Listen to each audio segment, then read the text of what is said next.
Right Moon ladies Taylor. இப்போ பாருங்க, நான் பேக் எடுத்து அப்படியே ஃப்ரண்ட் எல்லாம் மார்க் பண்ணிட்டேன். ஃபுல்லாகவே வந்து நான் மார்க் பண்ணிக்கிட்டேன்.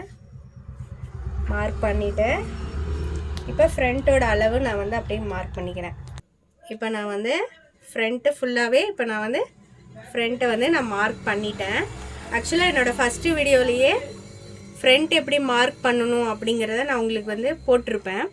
இப்போ இந்த வீடியோ எதுக்குன்னா, நிறைய பேர் வந்து இதை மார்க் பண்ணதுக்கப்புறம் ஃப்ரண்ட்டில் வந்து கப்பு ஷார்ப்பாக இல்லை, கப்பு வந்து ஃப்ளாட்டாக இருக்குது அப்படிங்கிறாங்க. அதுக்கு உண்டான டிப்ஸ் தான் நான் சொல்ல போகிறேன். இங்கே பாருங்கள், இந்த இடத்த கழுத்து சைடை நீங்கள் கரெக்டாக வச்சுக்கோங்க. கழுத்து பக்கம் கரெக்டாக வச்சுக்கோங்க.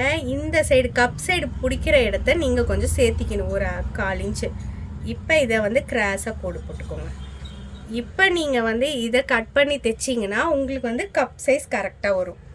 ஃபஸ்ட்டு நான் அளவுகள் போட்டேன். அளவுலேருந்து கப் எடுத்த இடத்துல ஒரு 1/4 இன்ச்சு வந்து சேர்த்திக்கிட்டேன். கழுத்து சைடு அப்படியே இருக்கணும். இப்போ இதை கட் பண்ணிட்டு நீங்கள் கப்பு பிடிச்சி தைச்சிங்கன்னா உங்களுக்கு வந்து கப் சைஸ் கரெக்டாக உட்காரும். தேங்க்யூ.